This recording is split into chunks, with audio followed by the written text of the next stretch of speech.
Քննարկման հիմնական հարցերը որոնք էին ու ինչ եզրահանգման եկաք։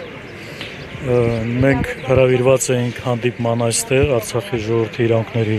պաշտպանության խորհրդի անդամների հետ Վրանում եւ միայն այդ ձևաչափով ենք մենք հանդիպել։ Հետևաբար կարող եմ խոսել միայն այդ հանդիպման մասին։ Այն ինչ որ հայտարարվել է խորհրդի կողմից որպես առաջիկա օրերի ծրագիր, իսկ դա մարտի 29-ին տեղ ունեցած հավաքի անմիջական արդյունքներից է, երբ որ արցախահայության, Արցախի ժողովրդի եւ նաեւ նրա իրավունքների պաշտպանության համար մեր բոլոր մյուս հայրենակիցների եւ Երևանում եւ Հայաստանի ուրիշ մարզերից եկած փաստորեն իմի բերվեց այն պահանջների խումբը, որը գրավոր ձևով ներկայացվել է կառավարության։ Ես կարծում եմ, որ սա ամենաճիշտ ժողովրդավարության ձևն է, որի մասին շատ են սիրում խոսել Հայաստանի իշխանությունները,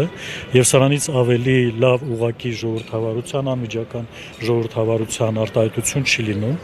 եւ իմ խորին համոզմամբ, ովքեր այս պահին օժտված են իշխանության լիազորություններով, նրանք անպայման պետք է մտածեն եւ լուծումներ գտնեն մարդկանց բարձրացրած հարցերի մասին։ Պարոն Ղուլյան, նայեք, ասում եք պետք է մտածեն, մի քանի տարի է այստեղ եք եւ իշխանությունները իրենց գործելավոճով համենայն դեպս, եթե անգամ հայտարարում են, որ մտածում են արցախցիների, նրանց իրավունքների մասին, բայց աշխատում են բոլոր առումներով վերացնել Արցախի սուբյեկտայնությունը, լռեցնել, կոծկել։ Հիմա հերթական ձեր այս պահանջների հանրահավաքի ֆոնին ակտիվացել են այսպես ֆեյքեր կամ գուցե իրական դեմքեր, որոնք ձեզ մեղադրում են պահանջներ բարձրաձայնելու մեջ, ատելության մթնոլորտ է գեներացում նույնիսկ ամենաբարձր իշխանական մակարդակներով։ Այս առնչությամբ ինչ դիտարկումներ ունեք եւ ինչպես եք պատրաստվում հակազդել, որովհետեւ ձեզ ուղղակիորեն մեղադրում են Հայաստանի Հանրապետությունը Արցախի Հանրապետության ուղով տանելու մեջ։ Զարուհի ջան, ես գիտեմ դրա մասին։ Շատ վատ է, որ հենց այդ ճանապարհով է փորձում իշխանությունը տանել այսօրվա պահանջները եւ դիմում բողոքները, որովհետեւ խոսքը վերաբերվում է այն մեծ ողբերգության հետևանքներին, որը տեղ ունեցել 2023 թվականի սեպտեմբերի 19-20-ի Ադրբեջանի հերթական ագրեսիայից հետո։ Այն հանգամանքը, որ 120,000 եւ ավելի մարդիկ հայտնվել են մայր հայրենիքում, ցույց է տալիս, որ դրան նախորդած ամիսներին մեր նաև Հայաստանի իշխանությունների կողմից, Արցախի իշխանությունների կողմից քաղաքականությունը ճիշտ ձևով չի ընթացել եւ չի հաջողվել գտնել այն երևի ճիշտ մոդելը, որի արդյունքում մենք կարող ենք շարունակել մնալ մեր փոքրիկ հայրենիքում։ Իսկ սա նշանակում է, որ մենք շատ կարևոր բացթողումներ ենք ունեցել եւ կարծում եմ, որ դա սկսվել է 2020 թվականին, առավել շատ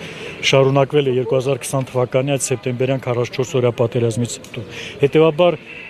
այն ինչ որ այսօր է արվում, սա ուժերի, ռեսուրսների երևի ավելորդ վատնում է, որը իսկապես կարելի է այսօր ուղղել Արցախի ժողովրդի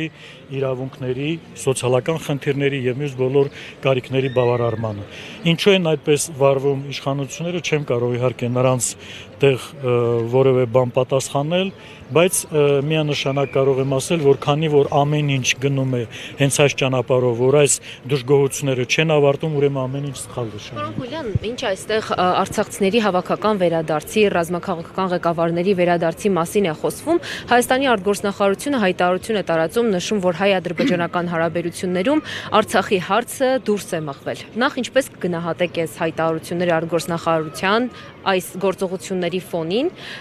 եւ գուցե սա Ադրբեջանին հանգստացնելու քայլ է, որ այստեղ արցախցիները ակտիվացել են, նրանք ադրբեջանցիներին ինչ որ ձևով ուզում են հանգստացնել։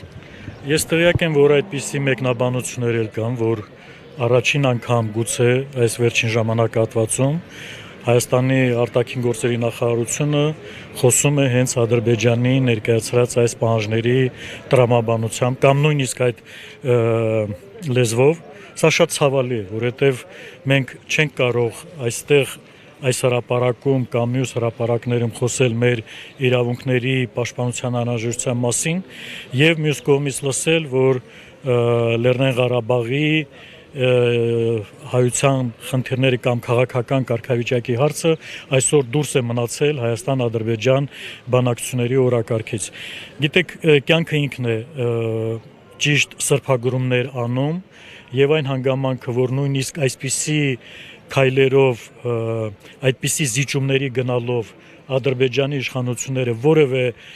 պատրաստակամություն չեն ցուցաբերում Հայաստանի հետ խաղաղության պայմանագիր կնքելու, սա էլ է ցույց տալիս, որ ամեն ինչ էլի գնում է սխալ ընթացքով։ Ամեն դեպքում ավարտի օբյեկտիվորեն Հայաստանի Հանրապետությունը մի խանգարի, թող ավարտի։ Օբյեկտիվորեն Հայաստանի Հանրապետությունը ունի հնարավորություն այսօր առաջ մղել Արցախի Հանրապետության հարցը։ Իհարկե ունի եւ դա ոչ թե ասում ենք որպես Արցախի ժողովրդի ներկայացուցիչներ, այլ ասում ենք երևի երկար ժամանակահատված եւ քաղաքական եւ դիվանագիտական աշխատանքներում որոշակի ճանապարհ անցած որպես անձնավորություններ, որպես գործիչներ։ Գիտեք, երբեք հատկապես մեր տարածաշրջանում ավելորդ զիջողականությունը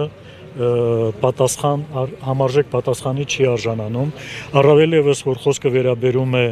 Ադրբեջանին, Թուրքիային կամ այնպիսի անդիմախոսների հակառակորդների, ում հետ մենք երկարատև դիմակայության ճանապարհ ենք անցել։ Եվ չի եղել պատմության մեջ այսպիսի դեպք, երբ որ մենք ինչ որ մի բան փորձել ենք լրացուցիչ տալ եւ դրա դիմաց ստացել ենք համարժեք պոզիտիվ կամ դրական պատասխան։ Հետևաբար այն աշխատանքը, որ այսօր կատարվում է այդ նույն խաղաղության պայմանագիրը մոտեցնելու իմաստով, ես ցավով եմ սա ասում, սա բոլորովին սխալ ճանապարհ է եւ որևէ կոնկրետ արդյունքի դժվար թե հասցնի եւ դրա ամենավառ արկայությունը նա է, որ նույնիսկ հայտարարելով, որ այդպիսի պայմանագիր, համաձայնագիր արդեն պատրաստ է, բոլոր կետերը համաձայնեցված են, որևէ խոսք չկա դրա ստորագրման մասին։ Հակառակ Ադրբեջանի կողմից դրանից հետո հնչում են նոր պահանջներ, նոր առաջարկներ, որին բնականաբար նրանք սպասում են, որ քանի որ Հայաստանը հենց այդ ճանապարհի վրա է մշտական զիջումների, պետք է գնա հերթական այդ քայլերի։ Պարոն Ղուլյան, Այլընտրանքը այս քաղաքականության որն եք տեսնում։ Այլընտրանքը պետական շահի գիտակցումն է, պետական շահը առաջին տեղում դնելն է։ Ես չեմ կարող ռեսուրսներով, պարոն Ղուլյան, Հայաստանի Հանրապետությունը ասում են պարտված պետություն է, պատերազմ պարտվել է, տարածաշրջանային իրողություններում այս պահին համենայն դեպս ներկայացում է որպես թուլացած պետություն։ Հայաստանի պետությունը միակը չէ, որ պարտություն է կրել եւ բազմաթիվ աշխարհում տարբեր պետություններ կան, որոնք անցել են նույն ճանապարհով, բայց իրենց մեջ ուժ են գտել, լավ Գերմանիա ասենք, Ճապոնիա ասենք, բոլոր մյուս պետությունները։ Ես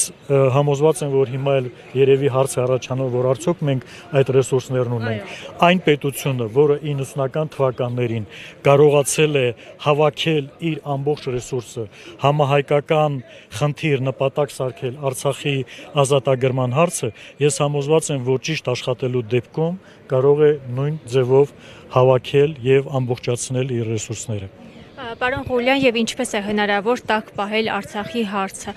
նորից տանել բանակցային սեղան։ Գիտեք, սա երևի այն մարդկանց խնդիրն է, ովքեր ամենօրյա ռեժիմով են դրանով զբաղվում, բայց ես վստահ եմ, որ նվազագույնը այն ինչ որ այսօր փորձում է անել, օրինակ նույն Արցախի ժողովրդի հավաքական վերադարձի այդ հանձնախմբի միջոցով Վարդան Օսկանյանի գլխավորությամբ հարցը տակ պահելու, հարցը միջազգային կազմակերպություններում մշտապես ներկայացնելու եւ այդ հարցի հետևից գնալու, տարբեր միջազգային ֆորումներում հանդես գալու, արցախցիների իրավունքին հետամուտ լինելու, այս բոլոր քայլերը հենց այն ճանապարհն է, որի միջոցով կարելի է Արցախի թեման պահել մշտապես միջազգային ուշադրության կենտրոնում։